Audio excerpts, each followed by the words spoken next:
Hey everybody, I'm Nicholas Prom. You're watching Posers Must Die.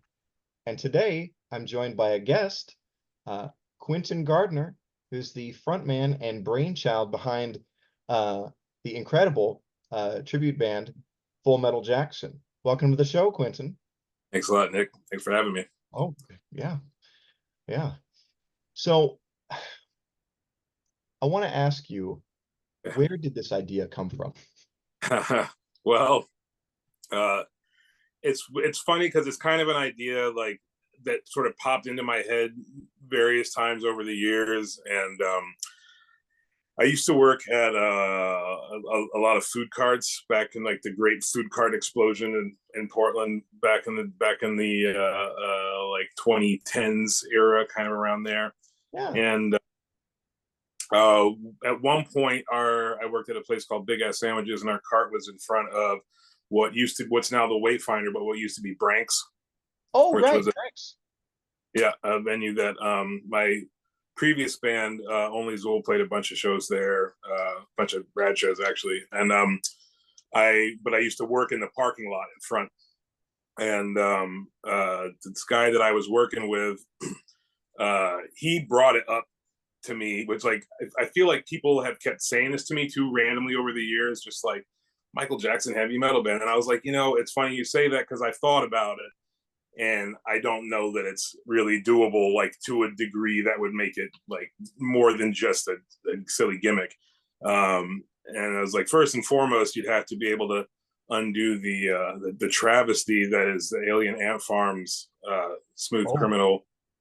And at the time I was like, I just don't see any way to make that beat any less funky, any like I don't know how you would turn that into metal.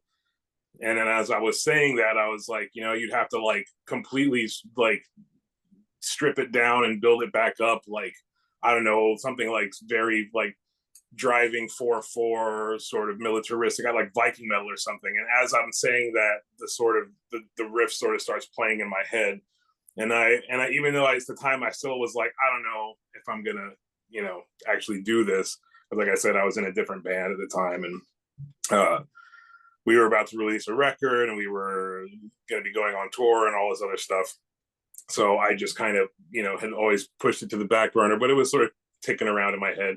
And I thought it's at least worth it to see if I could make Smooth Criminal into like what I consider to be like a really good heavy metal song. Yeah. Fast forward a couple years, and that my other band broke up. Yeah. Uh, even maybe not even a couple years, maybe fast forward like 6 months to a year, and my other band Okay. broke up. And I'd been in that band for like 9 years straight, and I just kind of needed to like cleanse the palate and just start over again. And I wanted to start a project with all new players, and I was uh, looking for something that I could have a little more creative control over, because in my previous band, like the stuff we wrote, I really loved. It's still to my mind, some of the best music I've ever been a part of. But it would take us so long because to write the stuff, because it was very weird time signatures and like not a lot of repetition, like a lot of motivic development, and we were sort of like we used to joke we were the socialist republic of Zool, because everybody had to be satisfied with every part that we played, kind of deal. Yeah. And I was like, I want to do the opposite. I want to just be able to show up with material and be like, hey guys, like this is what we're doing, and see how that works. And it was interesting because in a way I saved myself, like I saved us as a group a bunch of time, but I didn't realize that then I was just going to have to write everything. So I wasn't saving myself any time at all. But once I sort of had, I was only doing vocals before, really. Like I played guitar, but never seriously. So I was like, that's it. I bought a guitar. Wow. I started playing all the time. I got a recording rig again. I hadn't had a computer to record on for a long time. I got a computer and started demoing out tracks. And I found a drummer who was interested in working some of the stuff out, and it just sort of went from there. And then it was like a long process of trying people out, finding people who were like got it and were interested in it, and like who were good players but weren't just like, this is kind of silly, you know. And yeah, and eventually, you know, then of course COVID hit. Like right after I managed to get a kind of a solid group of players together, COVID hit, and then my bass player moved to New York in the midst of all that. And but you know, on the other side of that, eventually we were able to actually start playing some shows and get a little traction. And yeah, I don't know if that answers the question, what the original question was at this point, but I think that was a pretty good answer. Real quick, so I know of Only Zool, but I never saw or heard them. What was the style? Only Zool is like very, very aggressive, like death metal with thrash and black metal influences, but like very trying to think what even to compare it to necessarily, but like a lot, like it was sort of this major juxtaposition between very sort of like almost like stupid brutal, like almost like this like slam kind of sensibilities juxtaposed with like very ornate, more technical, and then even Okay. sometimes sort of, you know, clean, I won't want to say psychedelic, but sort of cleaner, trippier sections. And then I also used to incorporate a lot of like operatic vocals into it as well. So I'd be doing everything from like low growls to like high squeals and black metal screams and singing opera and Well, I'm all gonna have that. to go listen to the record. This sounds compelling. Uh, Yeah, yeah. so wow, I'll have to check that out. But let's see, I'm looking at my notes here. Can you tell me a little bit about who plays in Full Metal Jackson with you? Yeah, so Full Metal Jackson right now is I guess we've had a few members already over the years, but right now it is Ryan Stayback is the drummer, and he was actually the last drummer we had in Only Zool. He wasn't the first drummer we had for this project, but he ended up coming on after the last drummer. It just, we couldn't really make the time commitment. And he used to play in a band called Ninja back in the day. I want to say he was in I don't know if he was. I don't want to say the wrong names, but he was in a bunch of bands. He was also in a band called or he is in a band called Edward right now with Trent Martin, also formerly of Ninja. And then I've got who else is in the band? Colby Neal is our lead guitarist. Colby Blade Neal, who is actually funk guitarist, friend of was a co-worker of the drummers who came and saw us play, and his two favorite musicians of all time are Michael Jackson and Prince. Oh, nice. But he grew up with a metalhead dad, so he was always like metalhead adjacent. He played in Megadeth cover bands and stuff when he was younger, so he already kind of had, and he was really excited about the project. So it was Nice. it's been. Sorry, go ahead. You good? Go ahead. I was just gonna say, like, loving Michael, MJ, and Prince is not like the furthest cry from heavy metal. I mean, Gary Holt from Exodus, Prince is his favorite guitar player of all time. Absolutely, and both of those artists were kind of in their own way kind of gateways for me. Michael, I mean, between things like Thriller, Eddie Van Halen playing on Beat It, he had Slash and I think it's on Leave Me Alone, and then he's got Jennifer Batten, who's also local. She lives in Portland and is an absolute monster on the guitar. And so like between old Jimi Hendrix records and MJ, like that's really where I started to hear like what heavy metal guitar solos, like that kind of stuff. And so it was kind of an easier bridge when I did come across more when I started actually hearing what we would consider to be like proper heavy metal. Yeah. Michael, Prince, and like my mom listened to Tina Turner a bunch when I was a kid too, and like a lot of like even some of that stuff was like she was pushing towards that rock vibe at that point. Yeah. Her 80s stuff is definitely, yeah. And that's interesting, because like every child of the 80s, we had Thriller in the house as well. And it didn't occur to me, it just occurred to me like, probably, that great Eddie Van Halen solo in that song, in a song that we've all heard so many times. Uh, yeah, that may have had an influence, may have had an impact on me as well. So, Yeah, you know, I've always said that's, to me, that's perhaps the maybe note for note the most complete and perfect heavy metal solo like ever played on a record. It's like it's so on point and tone it's so wise, off the cuff.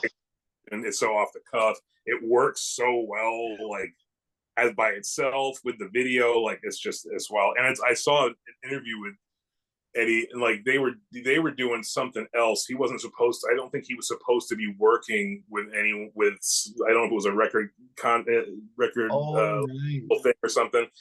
But he got this, he got this wind that this kid wanted him to be on a song, and he's like, "Oh, no one will ever hear this, so I'll just Right. I'll just do it it. won't Yeah. make people hear this. I'll just throw this on there real quick, and then it's fucking beat Oh my God. it. Yeah, Oh yeah. Yeah. And Beat It, I mean, I remember like that's like a favorite song from childhood too, so we're both 42, so class of 82, baby. Um, but yeah, well, cool. So I guess this is a perfect segue into asking kind of about your heavy metal origin story. sure. Yeah, it's kind of a good one. So when I was 7 years old, my parents, my parents were both opera singers. They're both career soloists, Wow. and my dad had just gotten a contract to sing for Cologne Opera House. This would have been 1989, and so we got to Germany like a month or two before the Berlin Wall came down. So we got there. Wow. Interesting time. Yeah. Yeah, and I was like going through major culture shock, and like Yeah. and trying to get a handle on what these folks were like. And I just remember seeing like Helmut Kohl dancing with David Hasselhoff on the Berlin Wall, and the playing Winds of Change by Scorpions, and I was like, I don't know what's going on, but like this, I do not understand the cultural significance of this. Sure. But that, like, so then, I started getting sort of more. I would hear a lot of like stuff like Van Halen was hugely popular in Germany at the time. Meatloaf still had like a pretty good foothold, like stuff like that, and which I wasn't sure how to feel about that at the time. Although I do enjoy a little loaf these Yeah. days, but I mean, not metal, but Meat had the bombast of heavy yeah, metal, you know? yeah, absolutely, absolutely.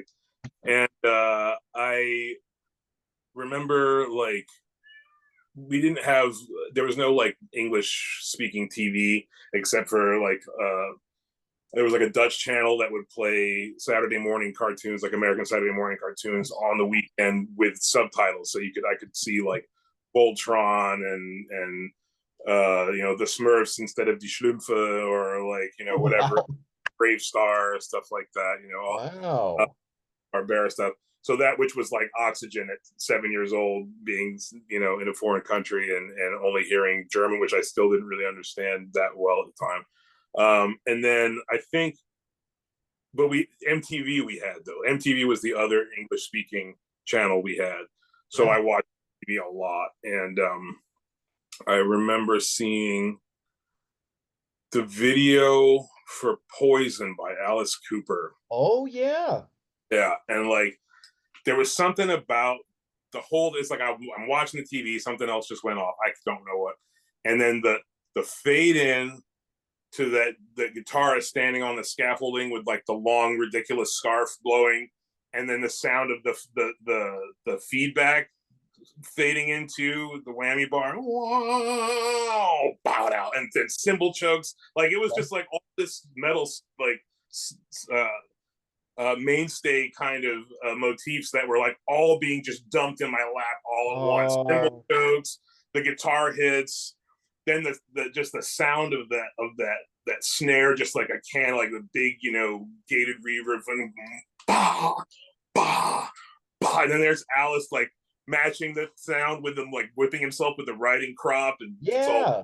painted up like a dead crack whore on Christmas, and I was just like, "What is this?" Right? And I think part of it was like the having been so overexposed to kind of like the pageantry and the over the topness, shall we say, of the opera. It was just like it resonated with me, but it had that same sort of grandiosity, but it was contemporary and it was rock and roll, and like it just like I can still feel it to this like day, just like the feeling of being like, holy shit, like this is something else. And then, you I know, got fast chills, forward man. That's a a great little story. further, yeah, fast forward a little further, and then Bed of Nails comes out, Yeah. and Oh, I that's was just, oh my god, this is so cool. I begged my dad for the trash tape, and he yeah. got it. 8 years old, he got me the tape, and as soon as he got it, he's reading the lyrics. I remember him just being like, "Our love is a bed of nails. Love hurts good on a bed of nails. I'll lay you down and yeah, I don't know if you should be listening to this dude." And I was like, please, man. I was like, I don't care about any of that stuff. I was like, you just have to understand, like this, like I feel something when I listen to this music. And Yeah. he said, right, fine, fair enough. And so he let me keep it. And then that was like, You dad. yeah. And then I don't remember what the timeline exactly is, but I remember when Beavis and Butthead came out.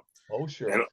and then all of a sudden, you know, I saw Ozzy Osbourne, and then I saw Pantera, and then I saw Metallica, and I saw Megadeth, and I saw Fear Factor, and I saw Sepultura, and I was just like, I mean, my whole world just sort of changed. And then Yeah. next thing you know, like asking for, you know, Metallica records and Pantera records, and I remember getting a copy of "We Sold Our Soul for Rock and Roll" when I found out that Yeah. Ozzy Osbourne was in a band previously called Black Sabbath.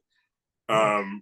And so I was at this record store in Cologne called World of Music, or VOM was, and it was like it was kind of a little bit receded down from the sidewalk, but you could still see right out to the sidewalk from the store. And I would get like 10 Deutschmarks a week in like allowance for doing chores or whatever.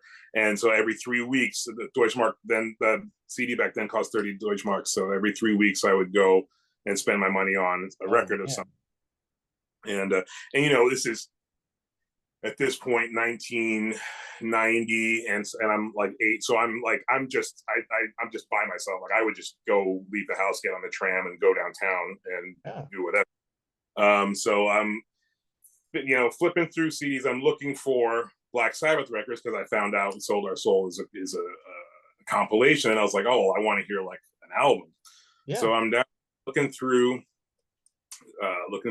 discs, and I noticed, like, you know, when like a light source is suddenly like darkened, and it kind of draws your attention because you're just like, Yes. oh. And I turn, and there is this shadow of, I'm sure he wasn't as big as I remember him, but this, like, in my mind, like this 7 foot shadow that's just all like long hair and shoulders, and the silhouette of this monstrous German Hesher. And my experience with the Germans, as far as like strangers went at that point, had been pretty uh lopsided, like towards the like things like not being received particularly well. Right. Like I said, it was sort of like a big time of change, Sure. which not we're super stoked on. And then there's also like quite a bit of famously quite a bit of animosity between the Germans and the Turks Oh, who live yes. in. And as a young kid, with there not being many people of African descent in Germany, Oh, just, you know, they didn't really know. They didn't know if I was a boy or a girl. They didn't know what to do with me a lot of the time. And so I'd had some pretty negative interactions with grown-ups, with kids, like at that point. yeah. So I see this silhouette of this giant man, and he seems like he's staring at me, and I'm like, oh god, like where's this going? And he then proceeds marching towards me, and he's marching directly at me, and he's speaking quickly, and I understood a good bit of German at that time, but I was just like kind of frozen in terror. Yeah. And he says, I kind of was like, and he's like, American? And I was like, yeah. He's like, American. It's like, you like Black Sabbath, yeah? And I was like, yes, I like Black Sabbath very much. And he was like, have you heard? And he takes his denim like battle jacket and he opens it up, and it's a t-shirt of, like, I want to say it's like the Kings of Metal t-shirt with the Man of War guy on the front holding the ring up. Yeah, I was wearing that shirt on Saturday, so yeah, I know that shirt. And he opens back and he says, have you heard Man of War? And I was like, no. And and people think I'm joking. I'm not embellishing. He says, Man of War is the greatest heavy metal band in all the world. And he takes me over to the section. He flips through a few discs. He pulls out a copy of The Triumph of Steel, puts it in my hand, and says, this one here, you must buy it. You will enjoy it. And he claps me on the shoulder and walks away. And I was just, okay. So I went, and I was like, that's a pretty strong endorsement from a stranger, you know. So and at the time I took it home, I popped it in, and like where I was at in my heavy metal journey was like not where Manowar was at. Like I was like into a lot of thrash and like a lot of, you know, speed metal and stuff, and it just wasn't quite this. So but I still was like, I have to keep listening to this, because this was like the first kindness that a stranger had shown me since I got to this weird foreign country. And then I kind of noticed that there was like this similarity between this music and, you know, Alice Cooper and all this other stuff I was listening to, and that was kind of it. Like from that moment on, I found that there were people in and around the community who were such fans of heavy metal, they didn't give a damn what you looked like or what your background was. Just the fact that you understood why this shit was cool was enough to be embraced. And I was like, and which is a phenomenon I've continued to witness and to bear witness to over the duration of my life. And it's a big reason I'm still involved in the scene to this day. Man, that is a great story. And man, that speaks to what a unique and terrific community that we get to be a part of. Great. I mean, yeah, it's I think in the metal and punk world, you're going to find more acceptance, especially if you already feel like an outsider, you don't belong.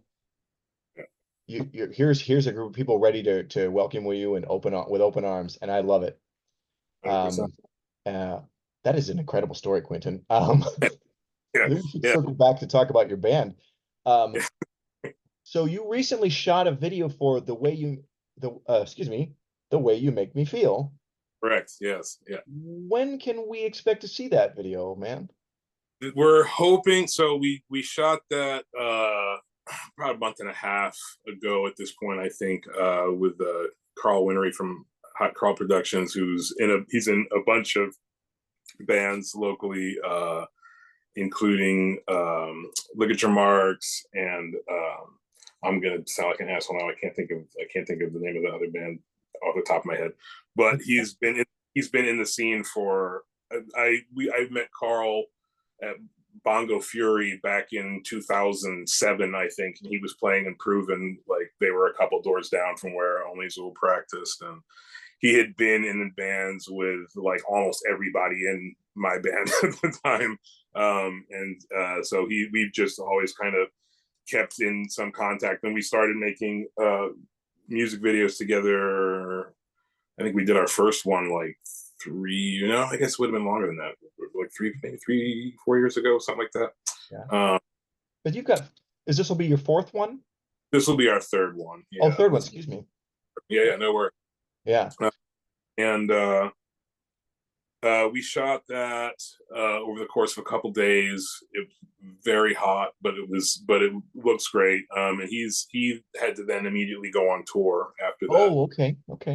And so he's just getting back off tour now, I think, and going to start the editing process. But my hope is that he will be that we'll be able to release it come September, like between mid-September to early October. Vintersea. That's the other band that he's in. Okay. They just got off tour. I believe.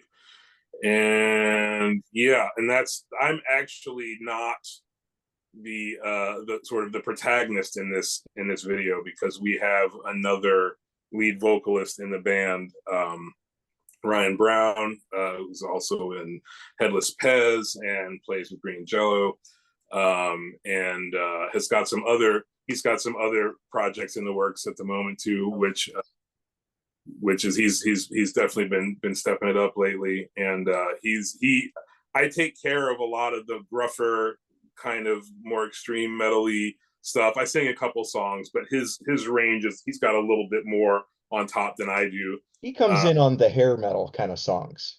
Yeah, on the hair Yeah. metal songs, he's singing Thriller for Us Live right now, sort of which is in the style of King Diamond. So he's taken the high power metal stuff.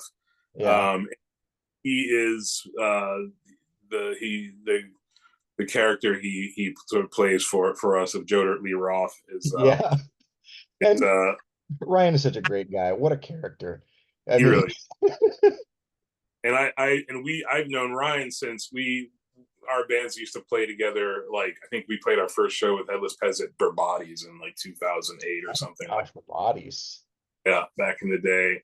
And yeah, and we've just always kept in touch since then. And I'm a vocal coach as well, and Ryan was one of my earliest students when I started getting going on that, and so we've also worked on voice a bunch together and stuff like that. So he's the main character in this next video. So I got to sort of sit back and really be director, which Okay. was kind of awesome, because I directed Smooth Criminal, but I was also in it. So Carl was also taking like a lot more initiative on a lot of things that he still also helped out a lot with, because he does all the videography stuff, and he helped a lot with this one too. But I had a little bit more of a complete idea of what I wanted to do and an order in which I wanted to do things. And so we're really excited to see how that turns out. It was every video we've done has been a little bit bigger production, a little bit, more production value, always trying to sort of outdo the last one a little bit. So, but hopefully September we'll be releasing. Yeah. Well, cool. I look forward to seeing it. So I should, and I should have done this earlier in the program, but that's okay. I should have maybe led with this. The song selections. Mhm.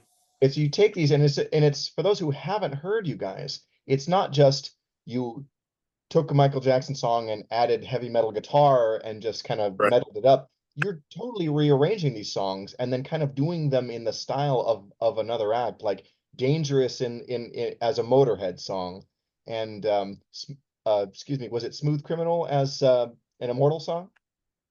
Smooth Criminal is sort of more like an Amon Amarth sort of style. Oh, okay, Leave, okay. leave Me Alone we did in the style of Immortal That's though. what it And was. Excuse me. I'm like, yeah, couple little threads pulling from a few things you mentioned. You mentioned the beginning, the venue, the Branks. oh yeah. Food Mm-hmm. pods right there. And Manowar is a part of your origin story. And of course, it was Leave Me Alone in the style of Immortal, right? Well, I saw at the Branks Manowar and Immortal together in What a great show. 2002 What year? here in Portland. What year though? Oh, it was 2002. Wow, man, what was Yeah.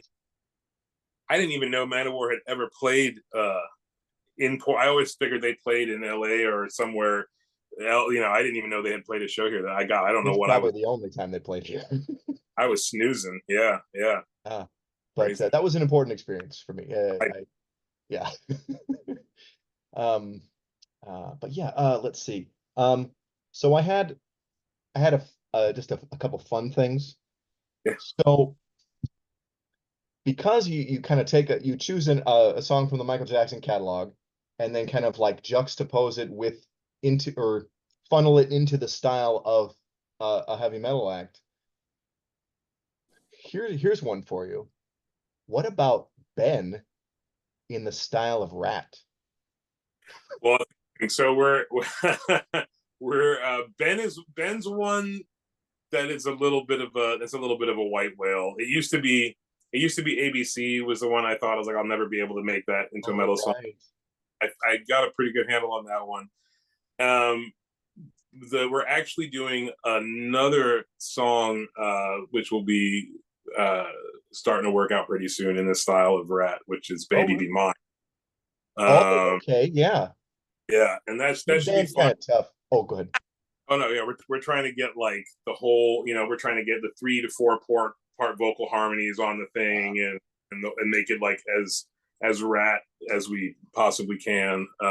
That's cool. But and then we have like kind of similar to the idea of Ben. Like I wanted to do uh She's Out of My Life, but like in the style of like a Motley Crue ballad, kind of like Home Sweet Home. Oh, yeah. I could see that. I could Yeah, definitely see that. Yeah, or just a power ballad. Yeah. yeah. Uh, But and yeah, the way I choose these songs most of the time is like it's gotta be a perfect storm, because it's got like it has to have at least a few elements that are really transferable. Like either the music has to have elements in it that are easily transferable to a metal act, or lyrical content. Like for example, the song "Scream," which is a duet originally, but we just do it as a solo thing in the style of Sepultura. Um, Trying to find a song to do in the style of Sepultura wasn't even necessarily something that I was thinking about. But when it was reading the lyrics to Scream, and I was just like, I can hear it sound. It's like pseudo political, but it's very.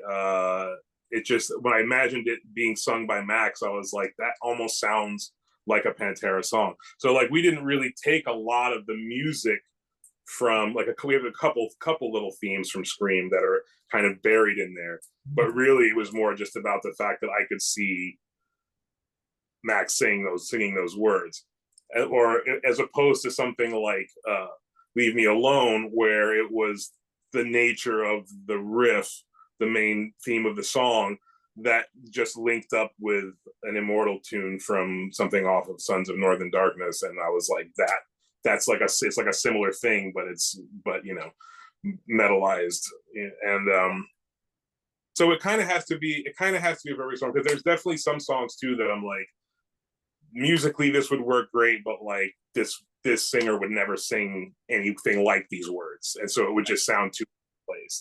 Like that's yeah. So Ben is a tough one. yeah, I mean it's a piano ballad, and that's really hard to like, how do I turn this around and make it into a metal song?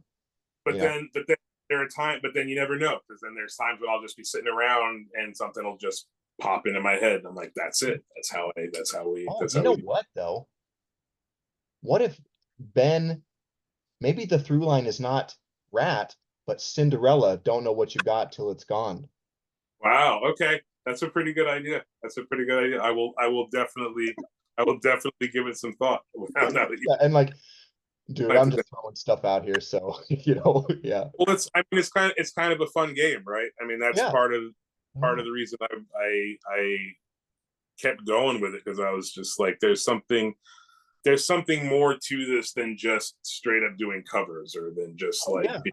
Yeah. like I mean, we're kind of in a golden age for tribute acts right now, but like the high concept like tributes like you're doing, they're like, oh no, it's this with a twist. yeah, That's like, it's that's so fresh and interesting. It's kind of like, well, I at least want to go check this out. And correct, yeah, that's that's great. great. That lights a fire under people. Yeah, and I mean,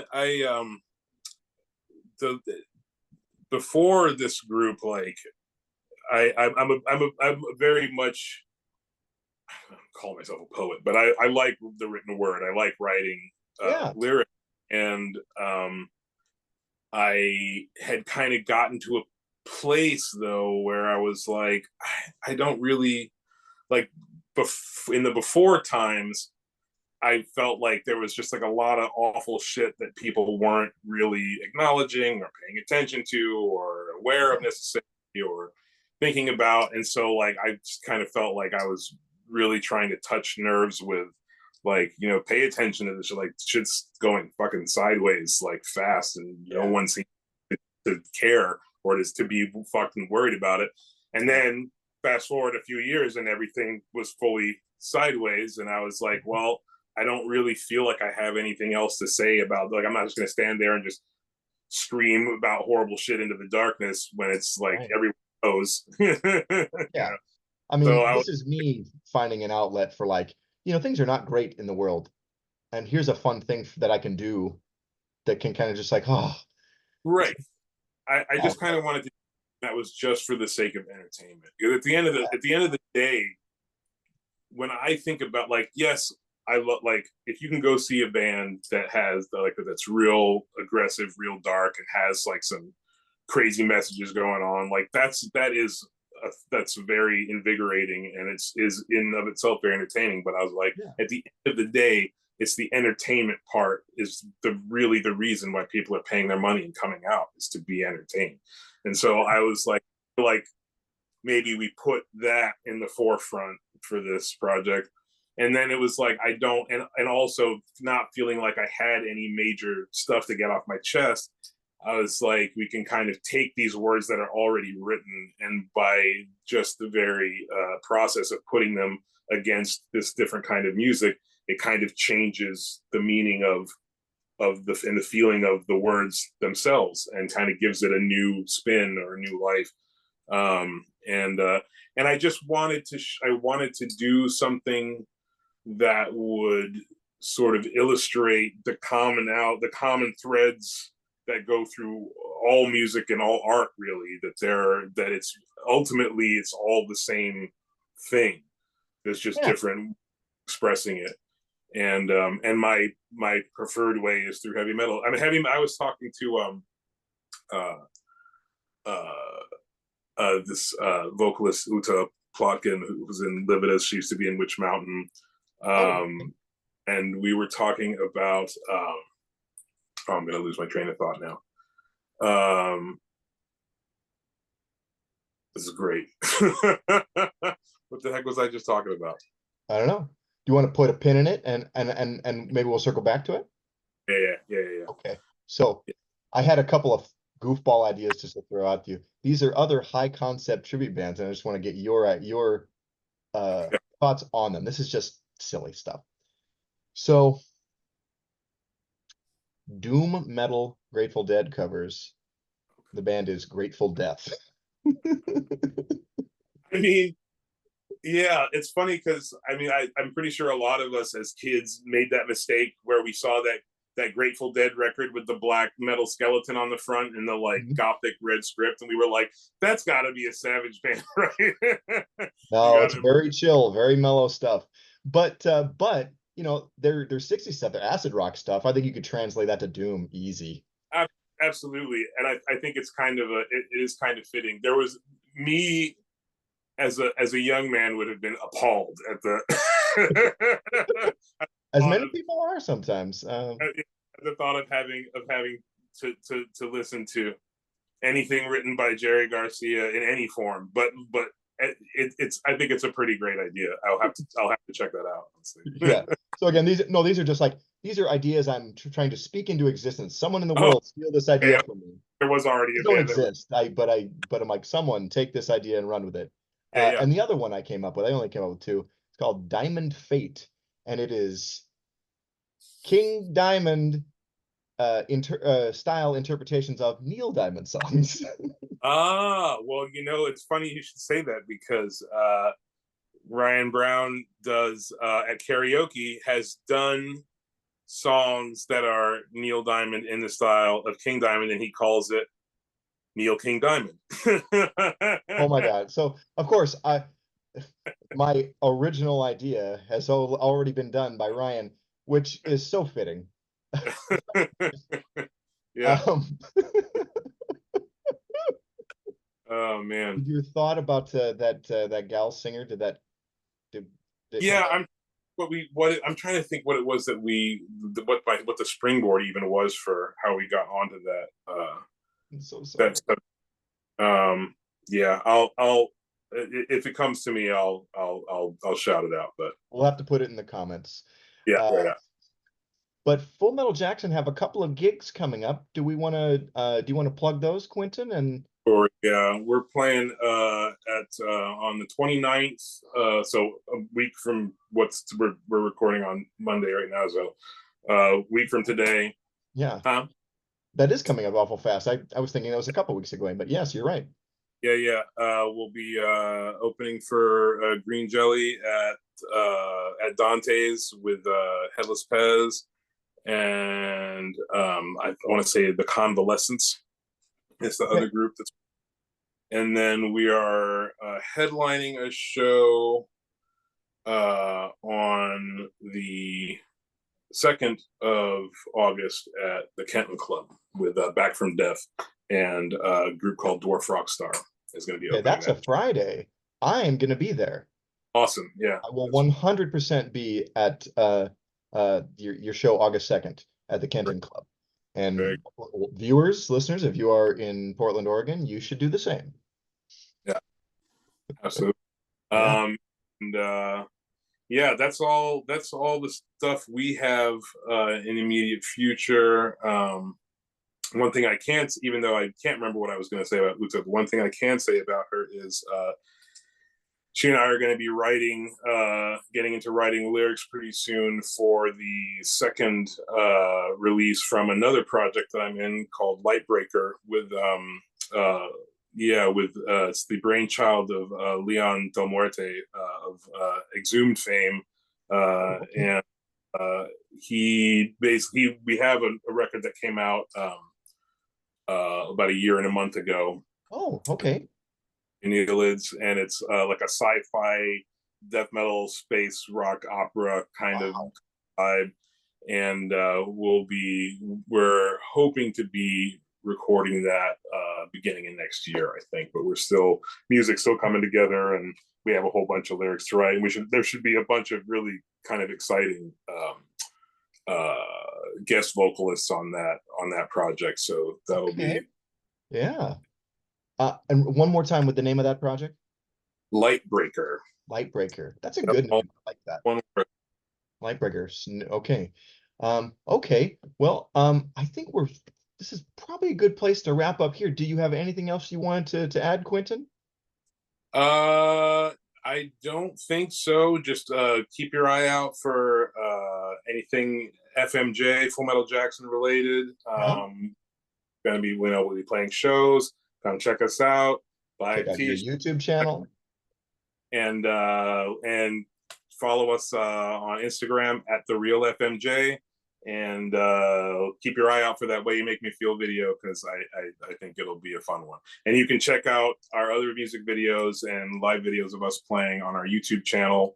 If you just look up Full Metal Jackson on YouTube, you'll see a picture of my face with a shades and a hat and a crazy beard thing going on, and I that's love it. it. I love it. Quinton, thank you so much for joining me today. And folks, go check out Full Metal Jackson.